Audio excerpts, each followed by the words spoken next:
Então, boa tarde, mais uma vez, né? Sejam todos bem-vindos para a nossa aula de hoje de gerenciamento de efluente industrial. Hoje a gente vai dar continuidade, né, ao assunto, falar um pouquinho hoje já dos parâmetros já de qualidade, os parâmetros que a gente precisa identificar, precisa entender para que a gente possa fazer, né, o gerenciamento, né, ou o tratamento do efluente, tá? Lembrando, efluente, né, aquele resíduo, né, de água da indústria, de água residuária, mas também a água, né? Então a gente vai acabar falando também da água que seja ela para a gente beber e seja ela para, no caso, para a gente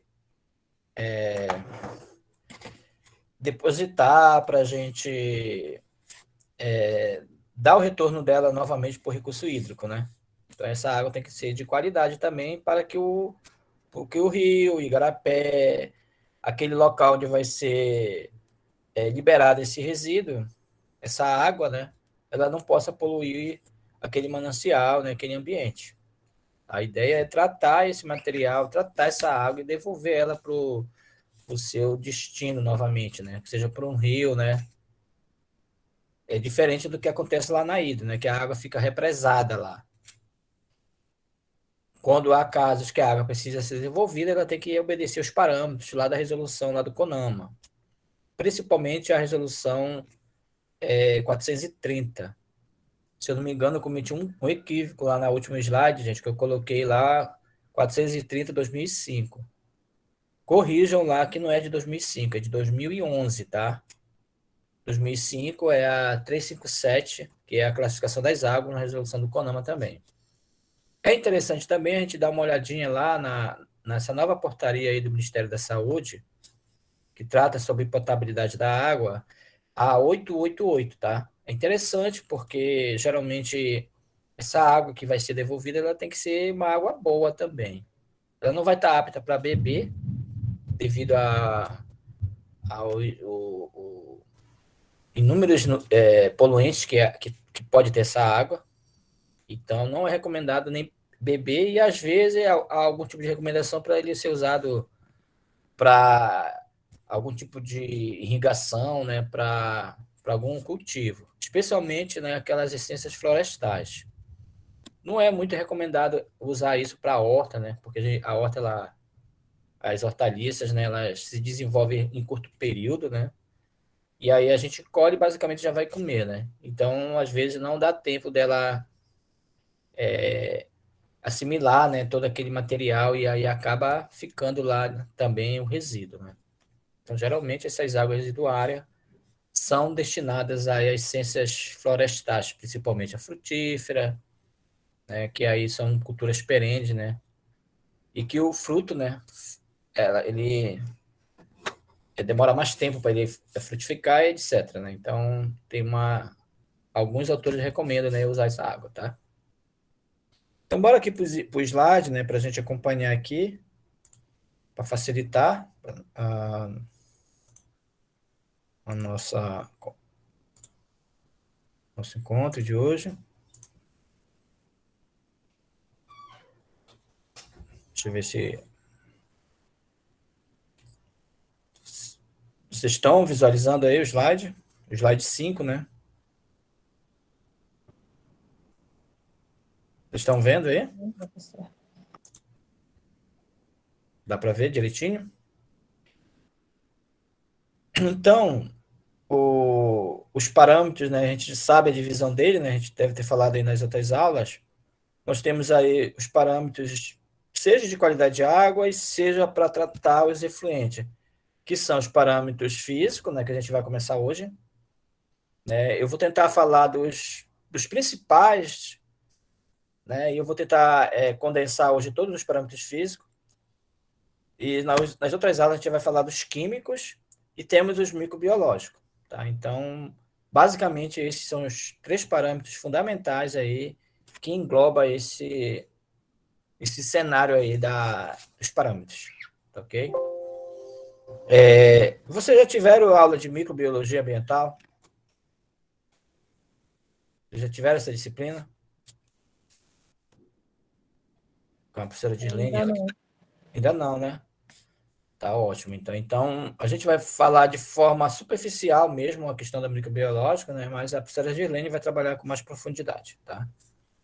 Então, hoje a gente vai falar desses parâmetros químicos, né? Que envolve aí o efluente, o efluente e também a própria água para beber, né? A água potável, né? Conforme a resolução aí da portaria do Ministério da Saúde. Então, aqui, gente, para iniciar, né? Eu vou falar o objetivo desse parâmetro, mas se vocês observarem embaixo, nós temos alguns instrumentos, né, que a gente pode fazer a medição da água. Eu coloquei aqui só os instrumentos, digamos, físico, né, que é o nosso maior interesse agora em trabalhar esse material. E aí é essa aula que a gente pretende, né, usar alguns equipamentos que a gente tem para a gente fazer a análise desses parâmetros físicos, né? Lembrando, a maior parte dos parâmetros são químicos, tá? Então, e os parâmetros químicos, né? A gente tem um pouco mais de dificuldade devido ao equipamento, que tem que ser um equipamento mais, digamos assim, sofisticado, né? Que precisa digamos, de um reagente, algum produto mais adequado para que a gente possa identificar os parâmetros, tá? Os físicos, entre aspas, são os mais simples, né? Por exemplo, para a gente identificar. Então, o objetivo, como qualquer parâmetro, é verificar essa qualidade, né? A qualidade da água. É um dos parâmetros, né, que a gente considera aí, se a gente olhar lá, a norma, né, tem lá os seus conceitos dizendo lá o que é cada coisa, né, entre esse parâmetro. Então, esse parâmetro, assim como os outros também, desculpa, é estabelecer condições de uso da água para consumo, né, e também, nesse caso aqui, para lançar o efluente, né, de volta ao seu, digamos, sua origem, ao seu corpo receptor, tá? Que seria lá o rio, o igarapé. Mas geralmente é um rio, né? Que é um rio de maior vazão, justamente porque ele tem que se autodepurar, né? Se retornar, né? Aquela qualidade. Digamos que mesmo que a gente obedeça os critérios, né? Da norma, da resolução do CONAMA, principalmente 430, ainda vai resíduos, né? Ainda vai matéria orgânica, né? Que o rio precisa também diluir, né? Esse restante desse material e ele seguir o seu percurso normal, né? Então, a norma ela amarra diversos parâmetros, por isso te recomendo vocês olharem quais são os limites, né, de cada parâmetro, tá? Aí, nesse caso, como a gente está pensando no físico, né, dê uma olhadinha lá nos físicos, a gente vai ver quais são esses físicos. Então, é isso daí, né, nosso cuidado, a nossa objetivo aqui é verificar, né, analisar novamente essa água para ver quais são o que está de acordo com a norma. Digamos assim, a água vai estar lá na estação de tratamento, vai estar lá, digamos, numa ET, né? Num ambiente, em algum processo, e aí a gente vai verificar o seu lançamento, se está adequado. Então, dentro desses parâmetros, né, nós temos aí a cor da água, ela tem que estar, digamos, com uma cor ausente. Por exemplo, se tiver algum vestígio de óleo, alguma cor amarela, então ela não está adequada para ser liberada para o meio ambiente. Ela tem que estar uma cor lá incolor. Aqueles parâmetros que a gente fala organoléptico, né? Que ela não pode ter cor, não pode ter cheiro, né? Nem gosto, né? Então essa água ela tem que estar nessas condições. Ela tem que também estar numa condição de turbidez. A gente vai falar agora melhorzinho o que é a turbidez. A temperatura dela não pode estar alta, não pode, nesse caso aqui, a gente vai falar também, mas eu vou adiantar. Ela não pode estar com uma temperatura acima de 40 graus Celsius, porque senão, né, aquele ambiente vai sofrer diversas situações se a água estiver lá com 70 graus, né? Então, só de pensar numa temperatura alta, a gente sabe que vai prejudicar o meio ambiente, né? Então, a norma marca 30 graus, 40 graus. A condutividade, eu não estou enganado, mas se eu não me engano, a norma não tem condutividade, mas a condutividade é importante porque a condutividade ela pode trazer íons, pode ter excesso de sal, excesso de magnésio, de calcário, e aí pode trazer problema para a tubulação, por exemplo. Então ela tem que estar no nível adequado lá também. Os sólidos, né? Que aí ele tem várias subdivisões, e nesse slide, gente, eu não vou trabalhar os sólidos, tá? Agora que eu me lembrei que eu separei os sólidos numa outra apresentação. Porque aí tem uma diversidade de variações aí dos sólidos. Sólidos totais, sólidos voláteis, né, sólidos orgânicos, fixo. Tem uma divisão.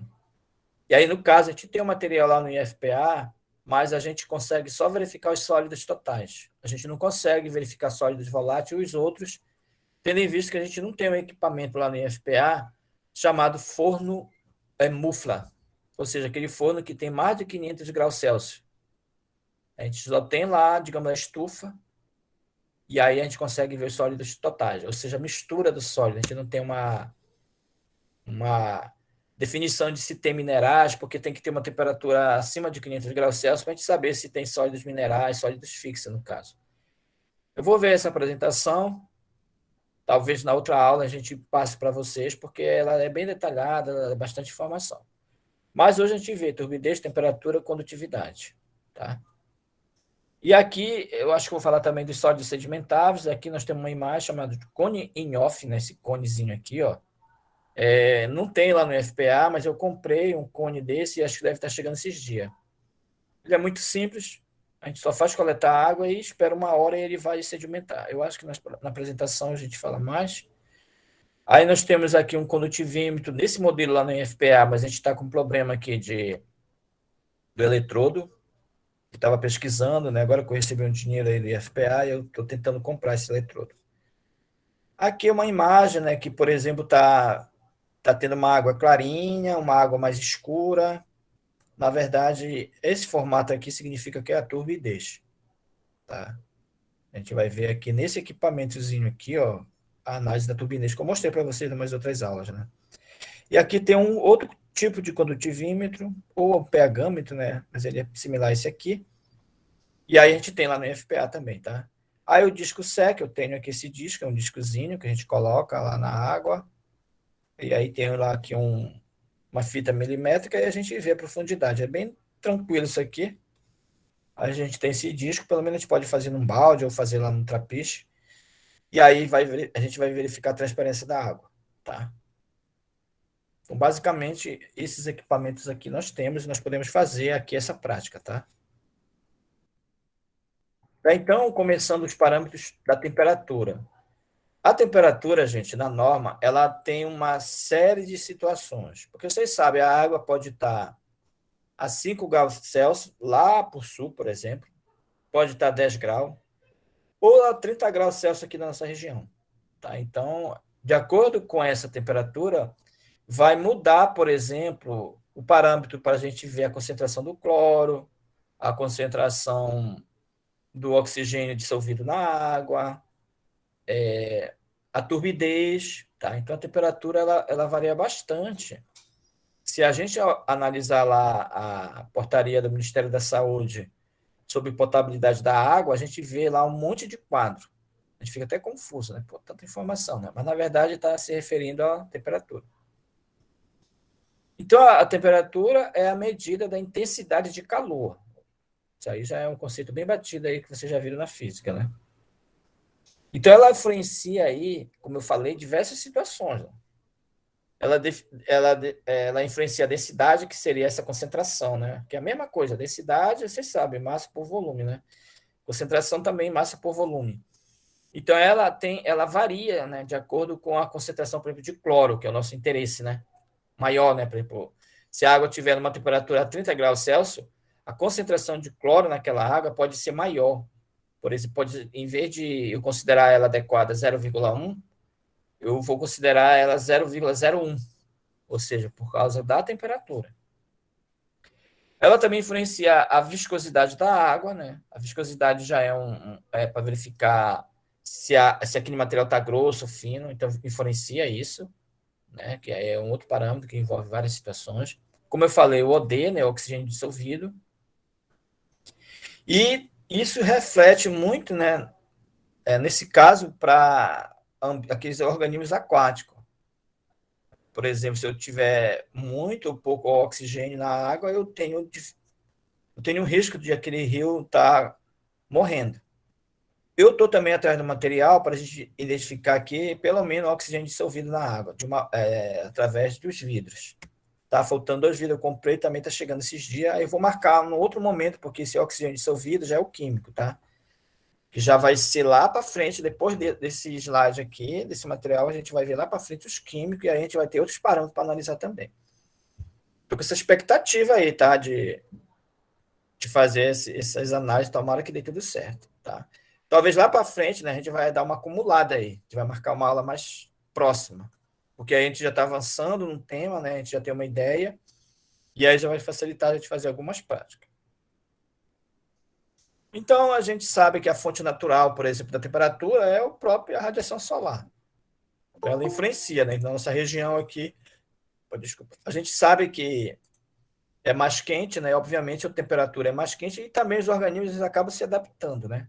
A gente vai para o sul, mais frio, né? Então a gente sabe que essa variação, essa fonte natural é essa radiação, que aí tem processos aí, né? De condução, convecção, aí já é processos aí também natural que já ocorre aqui na nossa região. A gente pode provocar o calor por condução, esquentando a água e depois colocando no rio. Aí já vai depender aí desse processo da radiação. E a fonte, né, de responsabilidade do homem, né, das indústrias, é o efluente industrial. A gente vai despejar esse efluente no meio ambiente e aí a gente tem que estar bem atento à temperatura.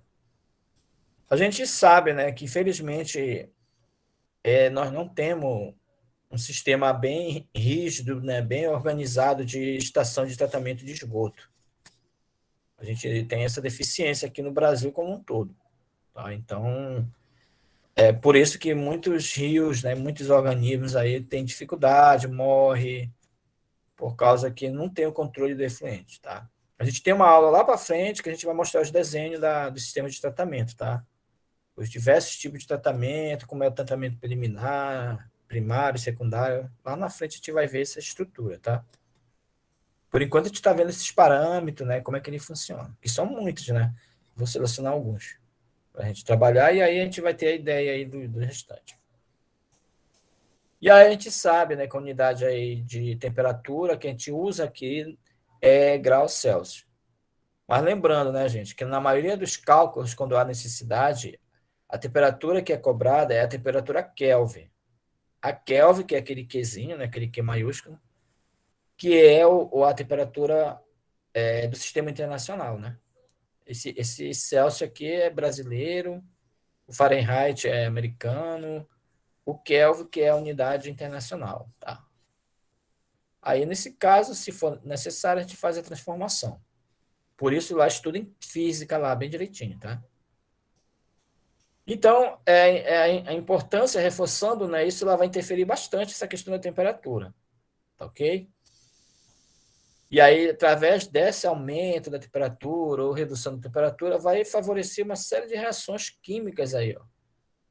Digamos, vai favorecer o processo de solubilização da água, digamos, o nitrogênio, né, pode se transformar em amônia, em nitrito, devido ao excesso de temperatura, e aí isso pode causar uma série de prejuízos aí para o meio ambiente, transformando algumas soluções, alguns elementos, inclusive em gás. E aí isso pode trazer uma série de situações. Então, a norma ambiental, né, que a gente está trabalhando bastante é a Resolução 430 de 2011, tá? Eu coloquei errado lá naquele dia. Que essa temperatura, para ela ser, né, de forma geral, né, a norma já nos indica que essa temperatura tem que ser menor que 40 graus Celsius, tá? E aí, na portaria, né, vai variar, né, de acordo com uma série de tabelas, e aí ela também dá digamos, uma indicação aí entre 20 a 30 graus Celsius, né? mais ou menos para ela estar dentro do padrão adequado para a gente consumir também, né? Então, ela amarra lá também um período. Então, aí, equipamento existe muitos, né? Existem diversos equipamentos aí para a gente fazer medição da temperatura. Eu tenho aqui o termômetro, digamos, manual, tenho dois aí, né? Tem esse digital agora muito usado agora, né?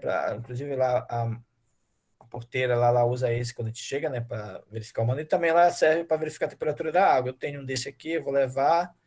Eu tenho os outros termômetros, a gente faz a comparação. E no próprio, digamos aqui no pHmetro ou no condutivímetro, vem lá um eletrodozinho só para verificar a temperatura. Só como eu falei, nossos eletrodos estão com problema, eu vou dar uma analisada lá, ver se... A gente vai ver, né, esse material aqui, e ver se a gente... o termômetro, né, o eletrodo do termômetro tá bom. Porque eu acho que os equipamentos estão bons que tá com problema eletrodo. Eu vou comprar o eletrodo, né, já vi, só que vai demorar um pouquinho de chegar. Não sei se essa outra aula já vai estar, acho que ainda não vai estar. Então, há muita forma de verificar a temperatura da água. Tá?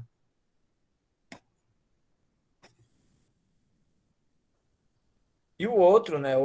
Aqui ele está reforçando essa questão da temperatura, né? Que vai ocorrer todo esse processo da solubilidade, né? Por exemplo, vai consumir ou expelir ou emitir oxigênio, né? Aí isso daí vai favorecer processos aeróbios, né? Vai acelerar aquele processo. Pode ser bom, pode ser ruim.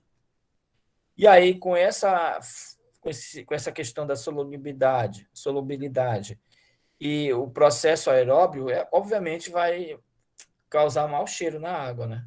Porque aquele produto vai ficar degradando muito rápido e aí vai eliminar o gás e aí provavelmente aquele ambiente possa causar um mau cheiro. Isso é um risco, porque se aquela estação for muito próxima à residência, algum local, pode trazer algum problema para a comunidade. E aí a gente tem que controlar esse cheiro, ou seja, um desses pontos é a temperatura. E aí aquelas características que a gente já falou, e aí tá só reforçando aqui, estou repetindo as informações, né? Quando vocês olharem lá o slide, não fica aborrecido, pelo menos a gente reforça aí o que a gente falou anteriormente. E agora o turbidez, né? Que seria a turbidez da água. Também ela aparece muito na portaria de água para beber, né? Da água potável, e é um parâmetro também fundamental para se trabalhar aí a qualidade dos efluentes. Basicamente, de forma, digamos assim, geral, né? A gente pode considerar a turbidez aquela água que está com muito material, com muito sedimento. A gente pode olhar uma imagem aqui, por exemplo. Veja a imagem aqui, há uma diferença na cor da água. Então, essa diferença é a turbidez, que eu posso verificar lá com o turbidímetro e posso verificar também lá com o meu disco SEC. Eu vou colocar aqui, digamos, aí vai descer 10 centímetros e já não dá para ver mais o disco. Então, essa água está com uma turbidez muito alta. Digamos, o disco SEC, é um disquezinho, né?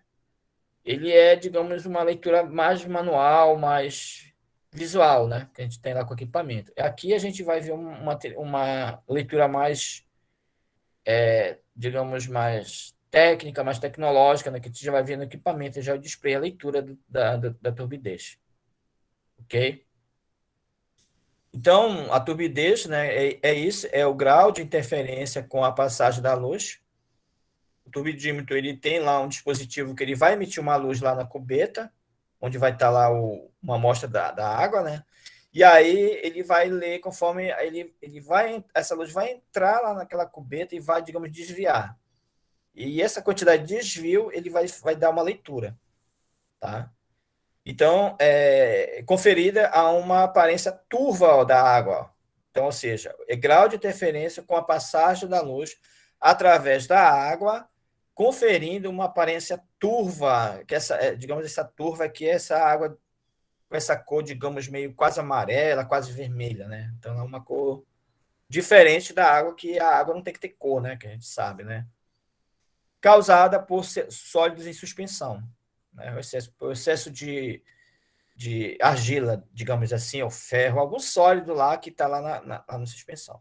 Lembre-se que a gente pode ver também o sólido, né? A quantidade de sólido. Aqui a gente quer saber como é que está a quantidade de sedimento, tá bom? As fontes, né, para isso, pode ser fonte natural de excesso de lama, por exemplo, se a gente olhar lá no trapiche para a água, a gente vai ver uma água meio escura, né? A gente pode perceber que na beira lá do trapiche tem argila, né? Aquela lama, na verdade, é argila, tá? A gente dá esse nome técnico de argila, mas pessoal, nós conhecemos aí, né, como argila, como lama. É lama.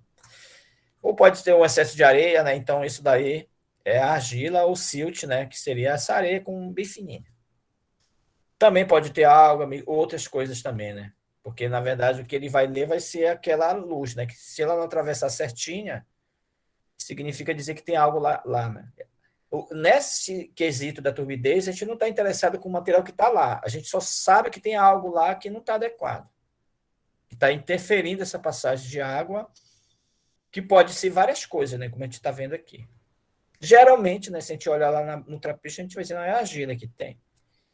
Mas pode ser cenários, né, em ambientes, né, que pode ter excesso de alga, ou numa praia, né, pode estar diferente lá, né, lá em Beja, né, aí, digamos lá é o silt, a areia, né, está lá dando esse problema. Isso é a fonte natural que está ocorrendo, né, lá no trapiche é o natural, né, a lama está lá, bate a marisia, fica naquele negócio. E as fontes do ser humano, né, que eu estou chamando de fonte antropogênica, tá, que seria nós, né, a indústria, trazendo prejuízo, digamos. Os resíduos da nossa casa, fezes, urina, sabão, né? Da indústria, que aí pode variar muitas coisas, né, como a gente viu.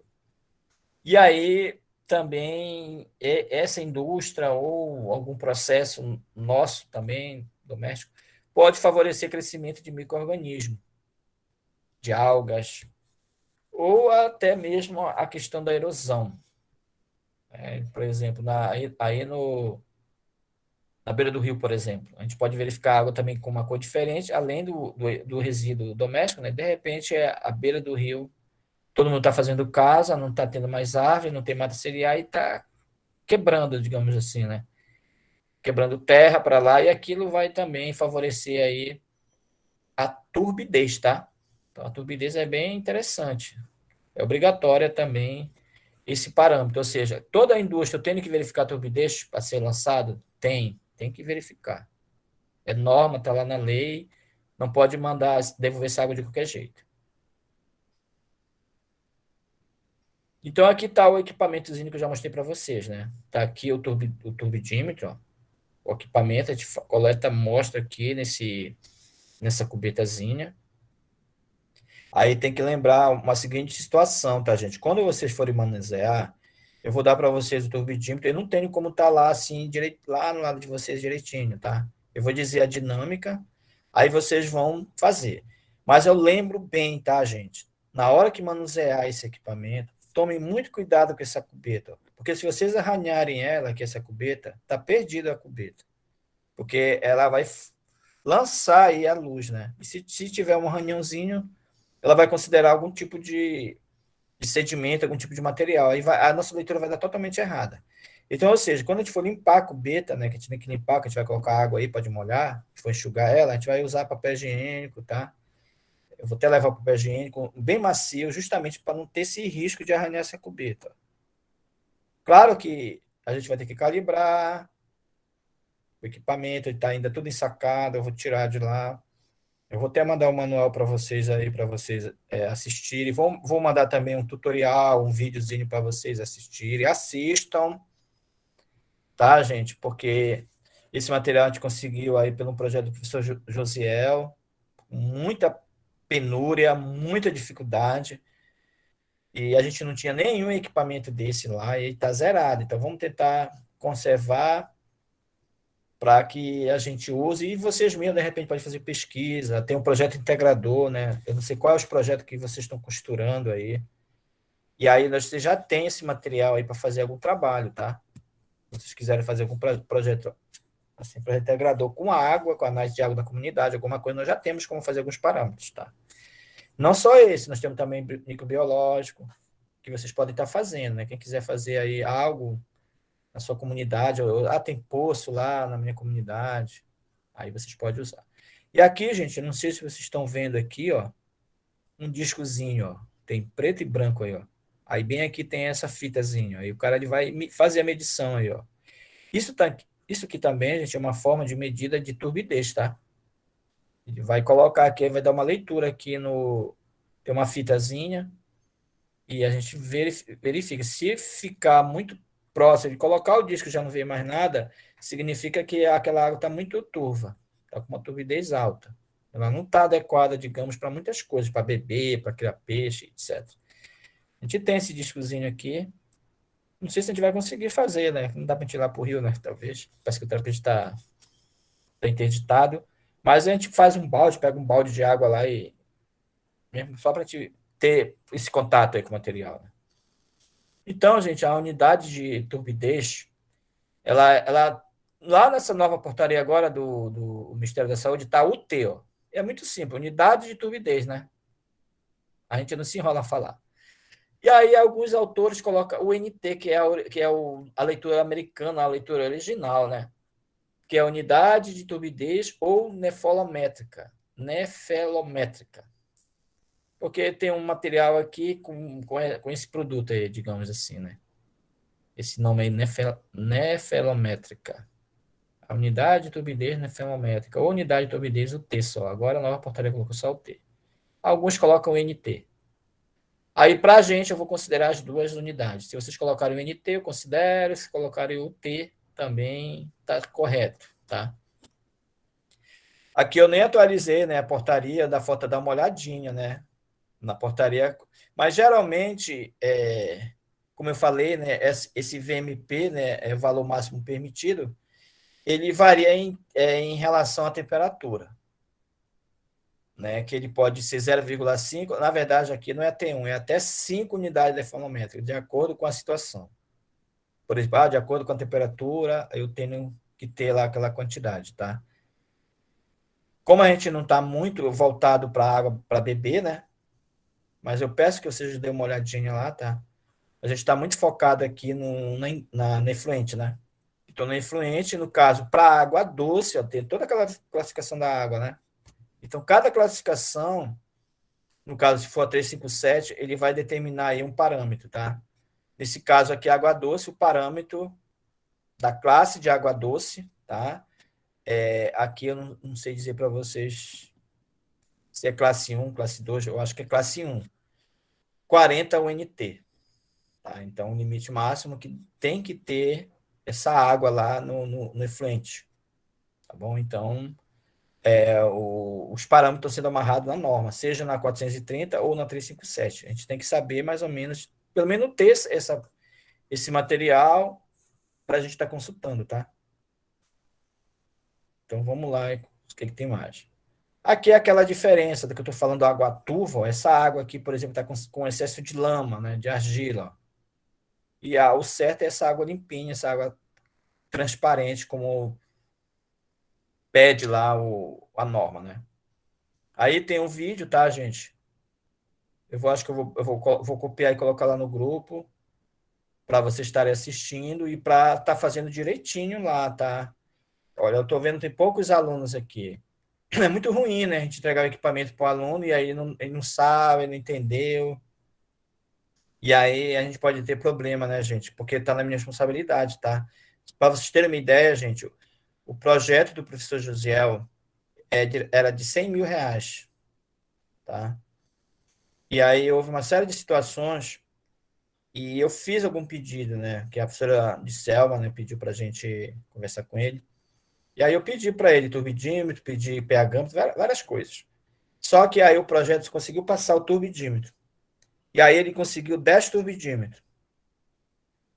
Gente, cada equipamento desse aqui, ó, custou R$ 5.000. Os 10 turbidímetros foi 50 mil. Ou seja, a gente acabou conseguindo a metade do dinheiro dele, que era para ele investir nos caiaque, comprar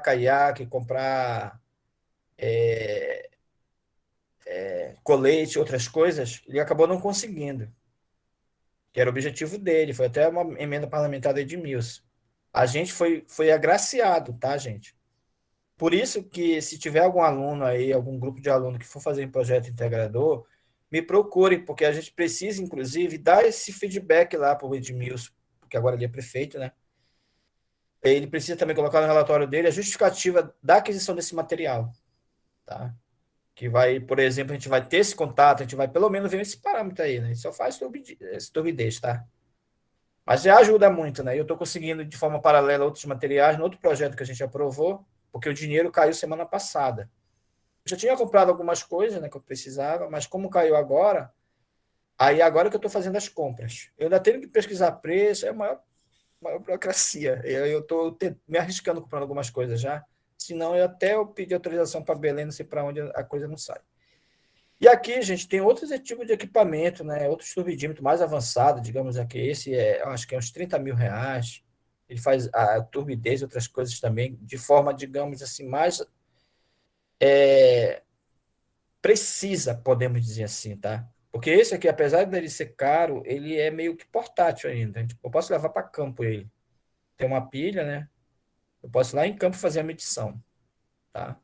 Eu vou verificar, gente, inclusive alguns parâmetros que eles têm que ser feitos numa faixa de 15 minutos, para ele poder ter a sua leitura real. Eu estou com dúvida se turbidez tem que ser feito dessa forma. Eu sei que pH a gente tem que fazer após 15 minutos. Eu vou dar uma olhadinha na norma aqui para ver esse tempo, tá? Porque a gente está com o projeto, aí o Marlon, cadê o Marlon? Não está por aqui, né? Justamente para a gente fazer a medida da água daqui do bairro de Francilândia. Só que eu vou coletar e alguns parâmetros tem que medir logo, porque senão não vai interessar quando chegar lá em Belém, porque vai chegar em Belém depois de 3 horas de tempo. É o tempo que a gente vai coletar de manhã e levar lá para Belém. Aí eu estou calculando 3 horas entre a coleta e chegar lá no laboratório. Ou seja, a leitura de pH já não vai mais servir. Eu acho que o oxigênio dissolvido não vai mais servir, nem turbidez. Eu tenho que fazer isso logo. Tenho que pegar lá, levar lá para o laboratório. Bora fazer a medição agora. Justamente para meter esse valor real aí da medição, né? E quem define esses parâmetros? É a norma e principalmente o laboratório, né? Então, eu estou em contato com o laboratório lá em Belém. Cada amostra que vai ter lá 19 parâmetros, que são os parâmetros que a norma pede, vai custar R$ 140 cada amostra. A responsabilidade da coleta é nossa. Então, eu tenho que ainda treinar os alunos que vão estar com a gente, justamente para eles fazerem a coleta certinho, porque se der erro na coleta, não vai adiantar nada. Tá? Então, o operador, né, o profissional que for fazer a coleta, ele tem que estar treinado sabendo o que ele vai fazer.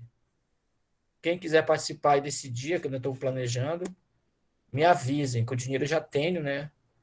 E aí vocês podem me ajudar lá. O Marlon, ele faz parte do projeto, né? E aí a gente está nessa missão. Então, o outro parâmetro, gente, é a condutividade.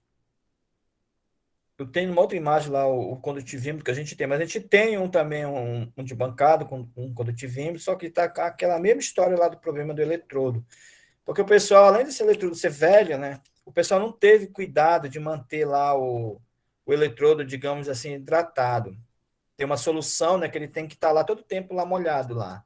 Aí secou a solução. Aí o eletrodo perdeu a sua finalidade, né? Digamos, não é que quebrou, ele ficou seco, né? E aí não dá para ler mais. Eu calculo que seja esse eletrodo, porque quando eu ligo o aparelho, ele liga normalmente, e quando eu vou fazer a calibração, ele não avança, porque ele não consegue ler os reagentes. Tá? Então, deu o mesmo problema lá no condutivímetro. E esse condutivímetro aqui, esse de bancada, estava pesquisando, ele está em torno de 2.500. Tem uns portátil também, né? A gente tem um outro lá que eu vou mostrar para vocês, mas também eu tenho meio dúvida na leitura dele. Eu já fiz uns testes, parece que deu certo. Tem que só comprar uma pilha para ele. Então, a condutividade, condução, né, condutivímetro aí, significa a quantidade de íons que tem lá na água. Íons dissolvidos, digamos. Eu tenho uma água, né, eu tenho uma amostra e tem íons dissolvidos. Quem é esses íons? A gente pensa em cátio e ânion, né? A gente já sabe isso lá na química, né? Mas quem é esses cátio e ânion, geralmente, digamos, que favorece a eletricidade? Alguém sabe aí? Alguém que está afiado na química? Seria basicamente, né, os sódio, né, o sal, NaCl, cloro, né?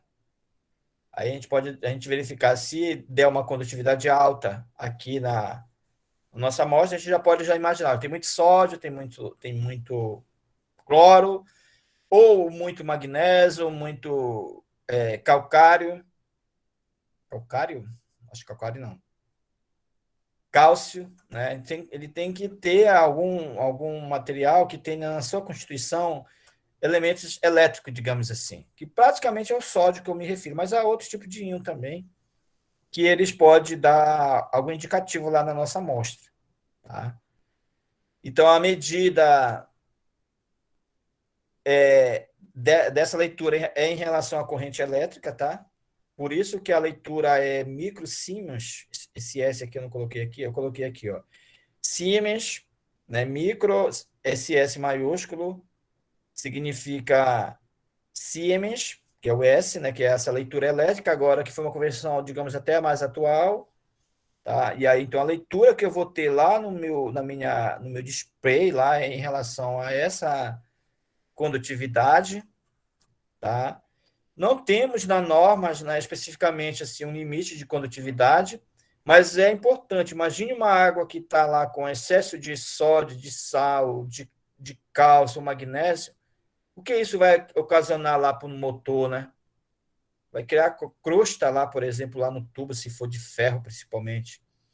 Vai criar uma gordura lá. Então, se esse material, se essa condutividade estiver muito alta, pode trazer diversos prejuízos lá para a empresa.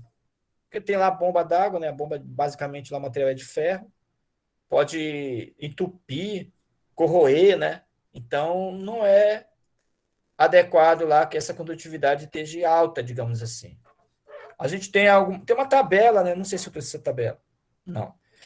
Tem uma tabela que ela mais ou menos dá um indicativo dos problemas que dá. Mas aí, de forma geral, essa condutividade, assim, o ideal é que ela esteja menor que 50 microsiemens por centímetro, nesse caso, né? Mas é siemens. Né? Então, tendo maior, vai trazer problema para a empresa, para a indústria, para o sistema lá da adutora, digamos assim. Até mesmo para a água potável, nós podemos verificar isso aí. Vocês sabem, tem que colocar cloro na água, né, para matar os micro-organismos. Então, aí essa água pode favorecer aí a condutividade. Por exemplo, uma água de piscina, provavelmente ela vai ser condutividade alta, porque a gente coloca muito cloro, né, para matar lá o micro-organismo. Às vezes a gente não tem nem controle da quantidade. E aí a gente pode identificar isso através desse equipamento que a gente tira uma amostragem, faz a leitura e vê lá no display lá a condutividade. A gente tem lá um aparelhozinho para a gente fazer a leitura da condutividade. Tem dois, né? No caso, é esse aqui, ó. Tá? Então, como eu disse, eu estou na dúvida no eletrodo. A gente pode comparar, por exemplo, você se lembra lá da água destilada? Da água deionizada? Esse condutivímetro tem que dar quanto aquela água deionizada lá, aquela água destilada? Quando vocês colocarem o eletrodo, ligar lá o display, eu tenho que comprar essa pilha aqui, eu quero me lembrar, que é uma pilha dupla, não sei nem onde vende. Aí, se eu coloco lá na água deionizada, tem que dar zero aqui no meu display, porque a água não tem íon, né? Ela está deionizada sem íons, né? Vamos falar sem íons. Então tem que dar zero aqui. Então por isso que eu acho que aquele eletrodo ele está até bom, porque eu testei e deu zero. Eu peguei a água lá do trapiche, deu acho que 0, alguma coisa, bem pouquinho, porque a água do trapiche também, a água do rio, não tem quase eletricidade, né? A água, sedimento, não tem íon, né? Tem que ser uma água, se eu pegasse uma água lá do água salgada, de Salinas, por exemplo, de algodoal, aí eu ia ter uma leitura alta aqui, ó. Não estou dizendo que é sódio, né? Sódio, ele tem íons, pode ter outros materiais também, né? E aí pode variar isso aqui, ó. Então a gente pode pegar água deionizada, fazer o teste, pegar sal e colocar na água e ver, né? Comparar lá esse equipamentozinho aqui, que aí ele já faz a leitura, igualzinho esse aqui, inclusive, tá? Aí tem o condutivímetro também, ele faz a leitura da condutividade. Na verdade, o condutivímetro tem lá, né? Só que está com problema no eletrodo. Aí ele é similar lá ao pH-metro, tá? De bancada. Que a gente vai ver, a gente vai dar uma olhadinha, eu vou mostrar para vocês os reagentes, né? Aí tem um vídeo aqui, eu acho que esse vídeo aqui está relacionado aqui como a gente faz a calibração, como é que a gente faz a leitura aí do condutímetro. Sugiro que vocês deem uma verificada, não sei se vocês já viram isso, né? Dá uma olhadinha de novo, né? Que aí, de repente, eu compro esse eletrodo, aí chega aí a gente... Porque, na verdade, o meu problema maior do eletrodo é porque eu não sei qual é o eletrodo específico para cada equipamento. Eu já entrei em contato com o laboratório, eles não sabem. Eu já mandei foto, e eles não sei, eu vou arriscar comprar um assim universal, não sei se vai prestar. Que aí eu vejo na internet, esses laboratórios são tudo aí para o sul do país, né? Então aí eu tenho essa dificuldade aí, mas eu vou me arriscar a comprar um para ver se dá certo. Pelo menos nós temos o aparelho, acho que uns 4 ou 5 desse aqui lá. Esse aqui nós temos 13, eu acho. Então aí a gente pode fazer os trabalhinhos, ó. Vocês fazerem o projeto integrador de vocês, né? Vai dar bonito, bacana aí. Então, é isso, né, gente, que nós tínhamos aí para falar sobre parâmetros físicos. Lembrando, tem o sólido, né, que ele é mais complexo. Na aula presencial, vou mostrar para vocês alguns equipamentos que faz a análise do sólido. Nós temos lá, eu acho, uns 10 dessecador, né, que a gente usa para fazer lá o sólido. E aí está parado lá na caixa porque não tem os outros equipamentos, né, para a gente fazer. Mas a gente pode dar uma analisada, vocês também ficam no meu pé, que a gente tenta fazer, né, esses experimentos aí com vocês, tá? Então, na próxima aula presencial, nós já temos, né, alguns equipamentos que vocês vão ter o contato. Dê uma olhadinha na norma lá, tá, gente, do CONAMA 430 e até essa portaria aí agora da 888, porque aí vocês vão lá, de repente, conversar comigo. Você olha, bora tentar fazer esse parâmetro, aí vou ver se tem lá o material. Tá? Por exemplo, nós temos lá o oxigênio dissolvido, que a gente ainda vai ver lá para frente. Nós temos lá a análise lá do jar teste, que é aquele onde tem aquele jarrozinho, né? E aí o que nós não tínhamos na época para fazer a experimentação era o turbidímetro. Agora nós já temos. É o turbidímetro que vai verificar se a água está clara. Aí a gente liga lá o jar teste, coloca lá, digamos, o hidróxido de alumínio que tem lá no IF, se eu não me engano. A gente faz a concentração, tá? Lembre-se da concentração, dá uma olhadinha lá na química, né? Concentração é massa sobre volume. Então, para mim, eu vou saber a quantidade de hidróxido de alumínio, hidróxido de ferro, ou outro tipo de coagulante qualquer aí, através da concentração. Concentração, quantidade da massa vezes volume. Ou seja, eu tenho lá uma caixa d'água, eu preciso de quanto? De hidróxido de alumínio, alguma coisa. É esse teste que a gente vai tentar fazer aí com o JAR teste, tá? Eu vou mostrar para vocês, nós temos dois lá no IF, só que está com a correia quebrada. Fizeram colocar um fio lá, não sei se dá certo. Aí, quando vocês forem lá, vocês me ajudam, eu fico lá no meu pé também. Porque, gente, é uma coisa bem legal para vocês aprenderem, gente. Faz o esforço. Porque a gente sabe, a gente tem muitas coisas, a gente fica agolado de coisa para fazer. E aí, como a gente tem dificuldade de ir atrás de material, tem que conversar não sei com quem, tem que tirar o dinheiro do bolso, às vezes a gente vai deixando. Mas se houver interesse de vocês, gente, eu tenho o maior prazer de gastar, de correr atrás, porque o meu, assim, o sentido para mim, né, o meu desejo é ver vocês aprendendo, vocês usando isso para a vida de vocês. Isso que, digamos, me motiva mais para mim buscar as coisas, para mim fazer acontecer. Mas se eu ver o pessoal desinteressado, eu acabo não correndo atrás muito, porque eu penso que não é interessante para eles. Mas sempre que possível, fico atrás aí, que eu terei maior prazer. Eu estou fazendo investimento, aos poucos, aqui, comprando alguns materiais, porque a gente sabe, gente, essa necessidade de ter contato com o material, com o equipamento, porque lá na frente, quando vocês tiverem uma oportunidade de trabalho, ou uma consultoria, vocês vão sentir muito isso, porque vocês não pegaram lá no PH, não pegaram lá não sei o quê, aí vocês vão ficar aí meio com dúvida, vão ficar inseguros, né? E agora nós temos a oportunidade de mexer, de aprender, de errar, de pesquisar. Vocês também podem me ajudar a pesquisar lá o material, dar sugestões. Tudo isso a gente vai somando conhecimento, tá? A gente vai tentando melhorar aí para a gente ter uma segurança razoável, né, quando a gente estiver no ambiente de trabalho. Mas quem não for trabalhar ainda, que for fazer faculdade, esses conhecimentos vai servir muito para vocês. né? Porque vocês, de repente, quem for seguir a área de, digamos, engenharia química, engenharia ambiental, engenharia sanitária, engenharia florestal, agronômica, biomédica, não sei, da engenharia da vida, ou até mesmo enfermagem, farmácia, não sei o quê. Todos esses conhecimentos vocês poderão estar vendo aí no decorrer dessas áreas aí, tá? Então, são informações valiosas, né, que vocês podem levar aí para a vida de vocês, tá? Pessoal, alguma dúvida, alguma pergunta aí?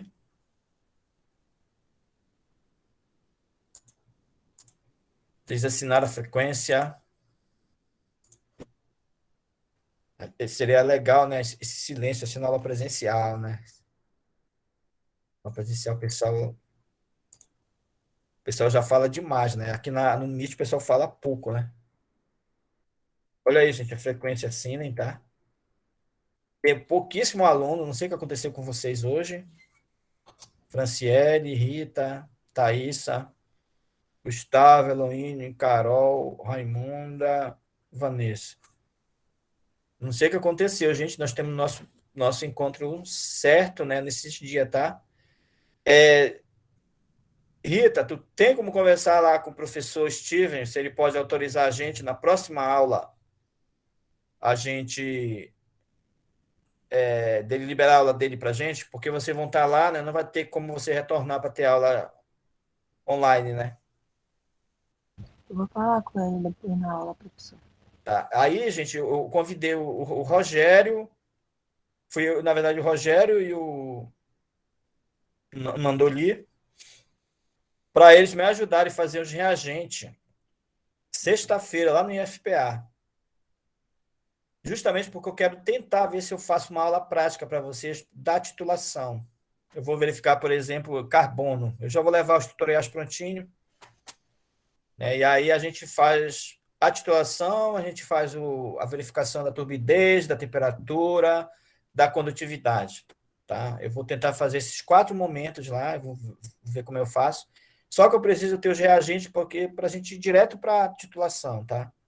Para a gente, digamos, não perder tempo em fazer os titulantes.